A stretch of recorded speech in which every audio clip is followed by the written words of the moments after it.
Hi everyone, welcome to amazing biology. मैं शिवदत्त तिवारी और आज हम देखेंगे आज से ह्यूमन रिप्रोडक्टिव सिस्टम के बारे में। ये लेक्चर की सीरीज हो सकती है। ये आज का पहला लेक्चर है, उसमें हमारा पहला पॉइंट है मेल रिप्रोडक्टिव सिस्टम। तो मेल रिप्रोडक्टिव सिस्टम देखने से पहले हम जान लेते हैं कि मतलब जो बेसिक चीज है वो हम देखते हैं। अभी ह्यूमन में रिप्रोडक्शन सेक्सुअल लाइफ से होता है, आप सभी को पता है। और असेक्सुअल रिप्रोडक्शन क्या होता है? असेक्सुअल रिप्रोडक्शन मतलब ये तो हमें ह्यूमन में होता है इसलिए मार्क कर लिया है। असेक्सुअल रिप्रोडक्शन मतलब इन असेक्सुअल रिप्रोडक्शन में मेल और फीमेल गैमेट्स फ्यूज नहीं होते, तब ये असेक्सुअल रिप्रोडक्शन होता है। ह्यूमन में तो मेल और फीमेल गैमेट फ्यूज होते हैं तभी रिप्रोडक्शन होता है। इसके बाद आता है रिप्रोडक्शन के टाइप्स, मतलब ओविपेरस, विविपेरस एंड ओविविविपेरस। ये क्या है ओविपेरस विविपेरस, वो अब हम देखेंगे। ये तो अभी टर्म हमारे ये एनसीईआरटी में ओविपेरस एंड विविपेरस ही दी है, वो ओविविविपेरस नहीं दी है। अभी एनसीईआरटी कंसीडर करते हैं कि ओविविविपेरस ये विविपेरस ही है। स्कॉर्पियन इसका एग्जांपल है। तो पहले एक एक करके हम देख लेते हैं। सबसे पहले ओविपेरस। ओविपेरस क्या होता है? बर्ड्स में ये फीमेल बर्ड है ऐसा मानकर चलिए।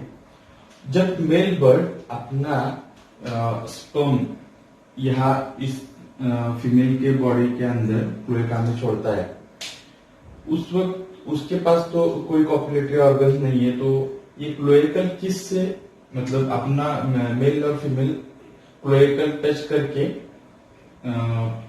स्पर्म मेल फीमेल के बॉडी में छोड़ता है। इसको हम क्लोएकल किस कहते हैं। क्लोएकल किस से बर्ड्स में रिप्रोडक्शन होता है। तो जब ये स्पर्म अंदर जाता है तब इस क्लोएकल में, ये क्लोएकल मतलब तीन का एक एग्जिट पॉइंट होता है, मतलब digestive system, urinary system and excretory system सभी इस क्लोएकल डक्ट में होता है।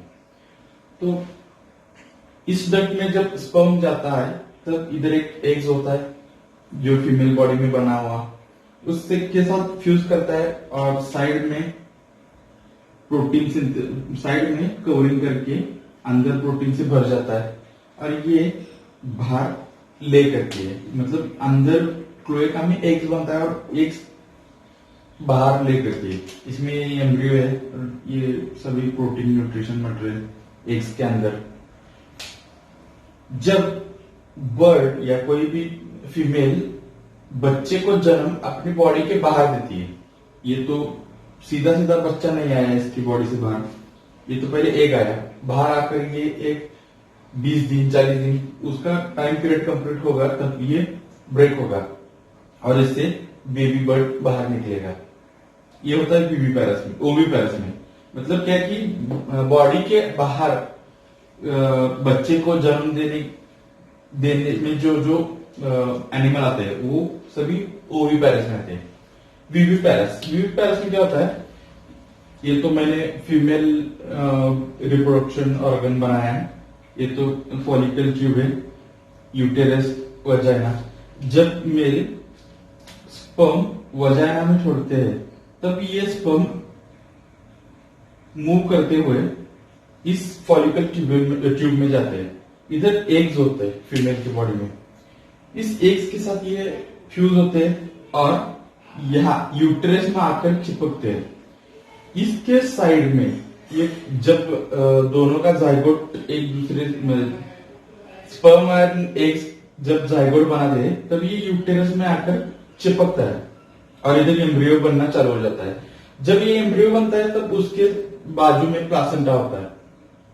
ये फीमेल बच्चे को सीधा जन्म देती है, इसके बाहर जो प्लासेंटा होता है वो यही रहता है यूटेरस के अंदर। तब जब बच्चे का जन्म होता है तब ये निकाला जाता है। ये होता है विविपेरस में, मतलब सीधा बच्चे को जन्म देने वाले विविपेरस, और ये ओविपेरस। इन दोनों का कॉम्बिनेशन ये ओविविविपेरस। स्कॉर्पियन इसका एग्जांपल है। स्कॉर्पियन में इसके एक्सटर्नल ऑर्गन में, एक्सक्रीटरी ऑर्गन में, यहाँ जब स्पर्म अंदर जाता है, ये तीनों भी मतलब ओवी का जो मैंने अभी बताया, bird, female, human and scorpion, ये तीनों भी सेक्सुअल रिप्रोडक्शन करते हैं। इन तीनों में भी सेक्सुअल रिप्रोडक्शन होता है। तब क्या होता है, जब इसके स्पर्म अंदर जाता है बॉडी में फीमेल के, तब ये एग बनाती है और इधर एग्स के अंदर एम्ब्रियो होता है। स्पर्म फीमेल बॉडी की एग्स के साथ फ्यूज करता है और अंदर एग बनाता है। फीमेल एग बाहर नहीं ले करती, ये पेट के अंदर ही, मतलब जब इसके एक्सक्रीटरी ऑर्गन के अंदर ही जो एग्स बना होता है वो हैच करती है और सीधा बेबी को बाहर ले करती है। ये एग उसके बॉडी से अटैच भी नहीं होता और बाहर भी नहीं निकलता। ये पॉकेट एक स्ट्रक्चर इसमें होता है, मूव कर रहा होता है लेग, इसलिए ये ओविविपेरस, मतलब सीधा हमें दिखने में तो आप पता है कि इसकी बॉडी के अंदर एग है, वही हैच होकर ये स्कॉर्पियन बाहर आया है। लेकिन येंसेट अभी मान रही है कि ये विविपेरस ही है, तो अभी ये विविपेरस नहीं है। लेकिन ये ओल्ड टर्म है कि ओविपेरस डिफरेंट है, विविपेरस डिफरेंट है और ओविविपेरस डिफरेंट है। तो अब हम चलते हैं मेल रिप्रोडक्शन के बारे में देखने। मेल रिप्रोडक्टिव सिस्टम के 2 पार्ट होते हैं, प्राइमरी सेक्स ऑर्गन और secondary sex organ. Primary sex organ में गैमेट फॉर्मेशन होता है टेस्टिस में, और हार्मोन प्रोड्यूसिंग होता है वो भी टेस्टिस में। Testis is the most important part of human male sex organ. सभी को लगता है पेनिस ही सेक्स ऑर्गन का महत्वपूर्ण पार्ट है, लेकिन टेस्टिस सबसे इंपॉर्टेंट पार्ट है। इसी से सभी जो स्पर्म बनने का, हार्मोन बनने का जो है वो प्रोसेस सभी इसी टेस्टिस में होता है। इसलिए सबसे इंपॉर्टेंट टेस्टिस होते हैं मेल रिप्रोडक्टिव सिस्टम ह्यूमन में। तो हम पहले मेल रिप्रोडक्टिव सिस्टम में प्राइमरी सेक्स ऑर्गन, उसमें गैमेट फॉर्मेशन और हार्मोन फॉर्मेशन के बारे में देखते हैं। पहले ये स्ट्रक्चर टेस्टिस का क्या होता है इसके बारे में हम जान लेते हैं। टेस्टिस ये एब्डोमिनल कैविटी से नीचे एक स्क्रॉटम में होता है। स्क्रॉटम मतलब एक थिन स्किन का लेयर होता है, उसके अंदर ये टेस्टिस होते हैं। टेस्टिस के अंदर, स्क्रॉटम के अंदर ये 2 लेयर है। एब्डोमिनल कैविटी एंड स्क्रॉटम के बीच में यहाँ एक ओपनिंग होती है, इसको हम कहते हैं इंजुनल कैनाल। ये इंजुनल कैनाल की मदद से अंदर से, मतलब एब्डोमिनल कैविटी से कुछ ये लेयर बाहर आते हैं। ये लेयर क्या होते हैं? जिमेस्टर होता है, ये स्केलेटल मसल से बना होता है। अंदर जो स्केलेटल मसल होते हैं उसकी मदद से ये बाहर आते हैं, नीचे स्क्रॉटम में आते रहते हैं जैसे। और ये जिमेस्टर मसल, ये जिमेस्टर का काम क्या होता है कि बॉडी से, मतलब टेस्टिस में स्पर्म बनाने का के लिए टेम्परेचर 35 डिग्री सेल्सियस लगता है और हमारे बॉडी का टेम्परेचर होता है 37 डिग्री।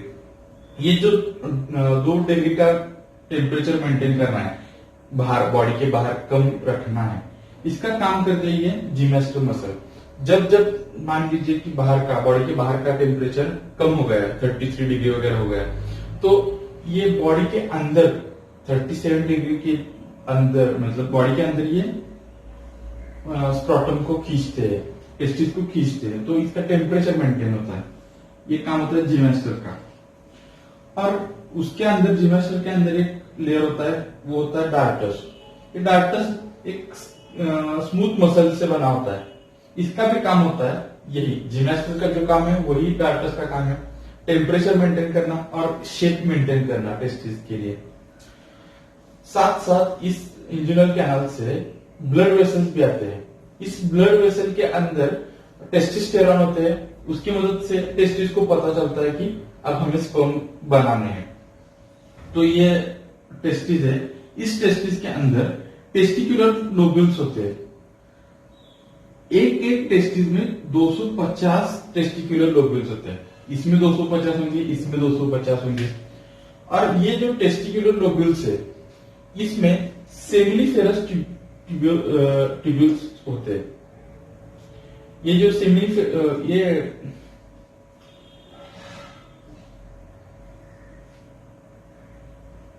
ये जो टेस्टिकुलर लोब्यूल्स है, इसके अंदर सेमिनिफेरस ट्यूब्स होते हैं, सेमिनिफेरस ट्यूब्यूल्स होते हैं। वो दो या तीन, एक दो या तीन ऐसा कोई भी नंबर से हो सकते हैं। मतलब इसके अंदर जो सेमिनिफेरस ट्यूब्यूल्स होंगे, एक हो सकती है, दो हो सकती है, तीन हो सकती है। तो अब हम ये जो सेमिनिफेरस ट्यूब्यूल्स है इसके बारे में देखेंगे। उससे पहले ये जो मैंने टेस्टिकुलर लोब्यूल्स बनाया है उसका हम टीएस सेक्शन लेकर देखेंगे कि अंदर क्या क्या है इसके। टीएस सेक्शन लेंगे हम इस ट्यूब्यूल का, seminiferous tubule, sorry testicular lobules का हम टीएस सेक्शन लेंगे और उसके बारे में हम देखेंगे।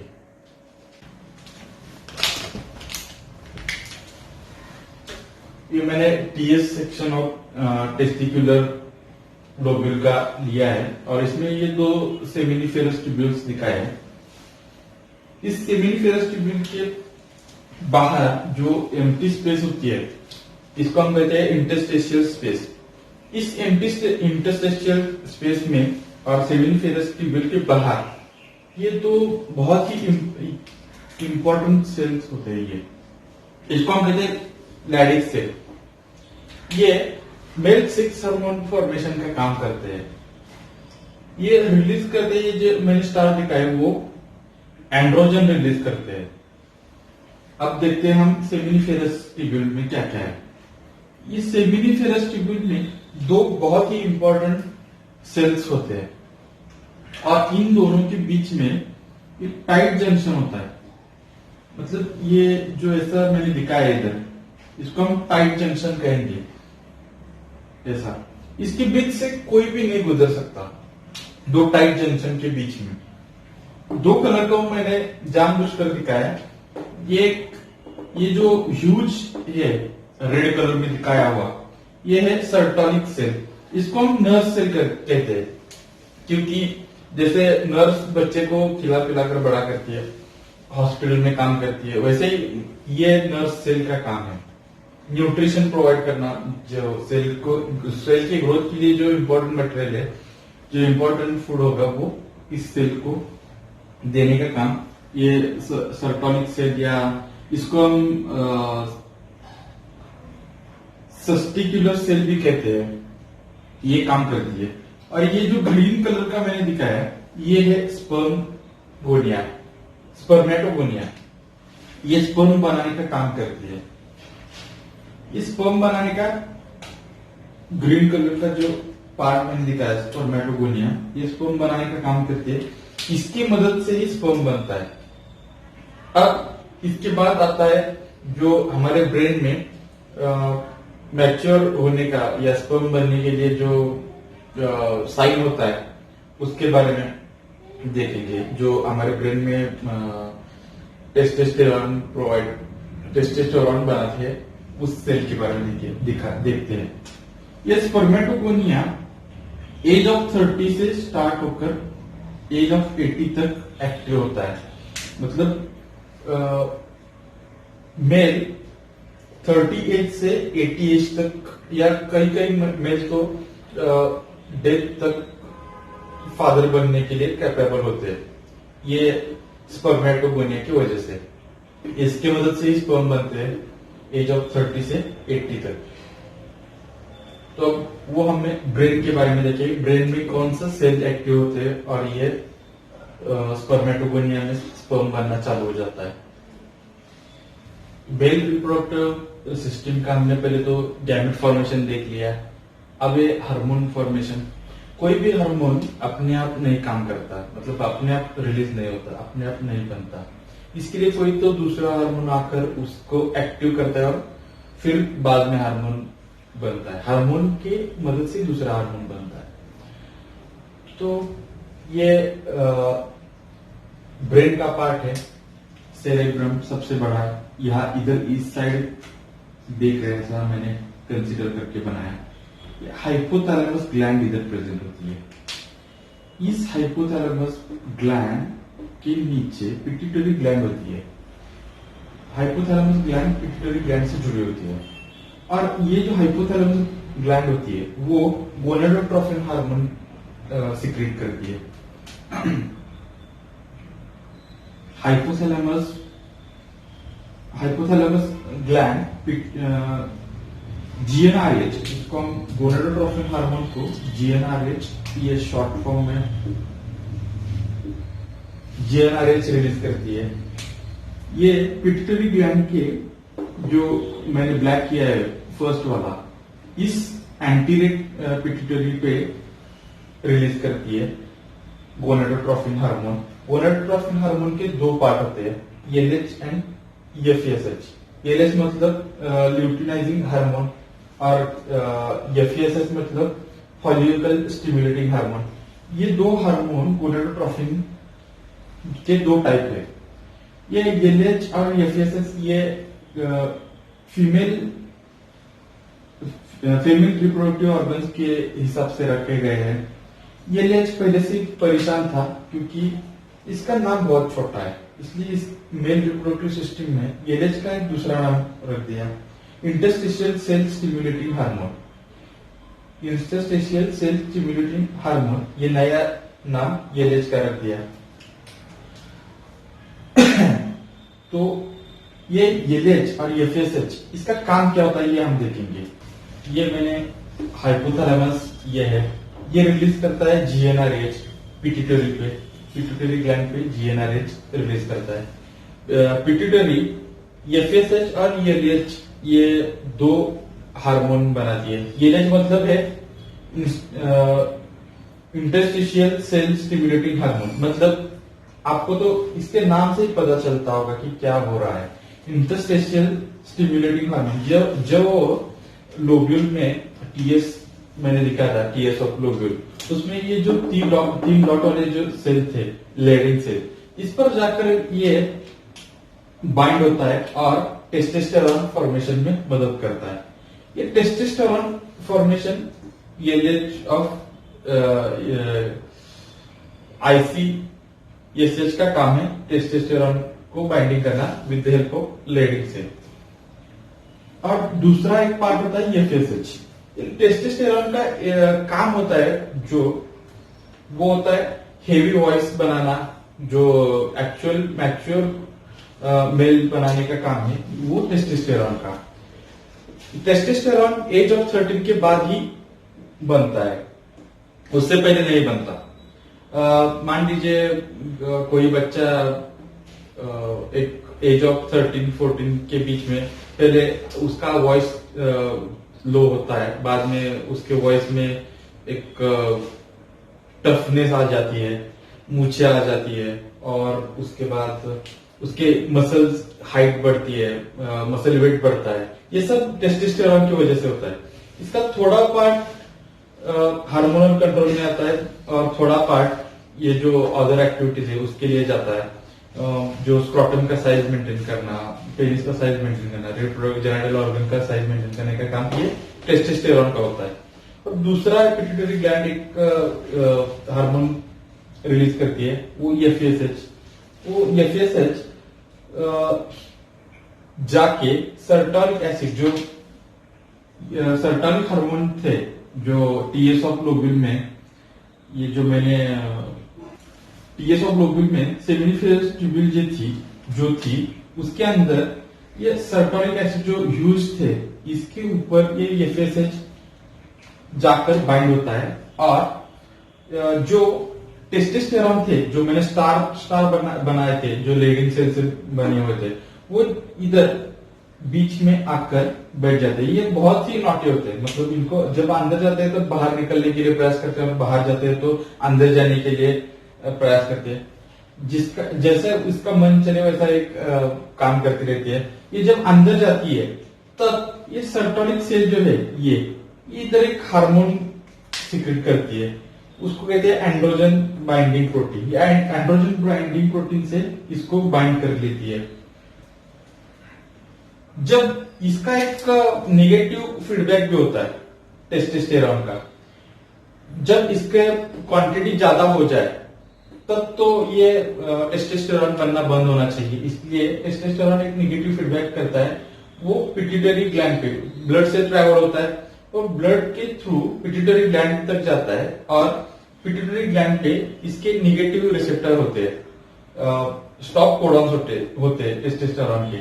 जब ये टेस्टोस्टेरोन इधर जाता है नेगेटिव स्टॉप कोडॉन पे अपने, तब ये टेस्टोस्टेरोन बनना बंद हो जाता है। वैसे ही वो साथ में हाइपोथैलेमस के पास भी जाता है टेस्टोस्टेरोन और जीएनआरएच रोकने के लिए नेगेटिव हार्मोन्स इधर बनाता है। उसके बाद जब एलएचएस के पास नेगेटिव फीडबैक है तो एफएसएच के पास भी नेगेटिव हार्मोन नेगेटिव फीडबैक होना चाहिए। तो एफएसएच सर्टोनिक सेल बनाता है, सर्टोनिक सेल से एंड्रोजन बाइंडिंग प्रोटीन बनता है। जब इसका क्वांटिटी ज्यादा हो जाए तब सर्टोनिक सेल ये इनहिबिन प्रोटीन बनाता है। इनहिबिन आपको नाम से ही पता चल रहा होगा कि इनहिबिन मतलब किसी को तो रोकने के लिए आया है। इनहिबिन प्रोटीन पिट्यूटरी ग्लैंड पर बाइंड करता है और एफएसएच बनने के लिए रोकता है। तो आज के लिए यहां तक ही। अब हम आगे के नेक्स्ट लेक्चर में इसके आगे का पार्ट देखेंगे। Thank you for watching my video. Please subscribe my channel.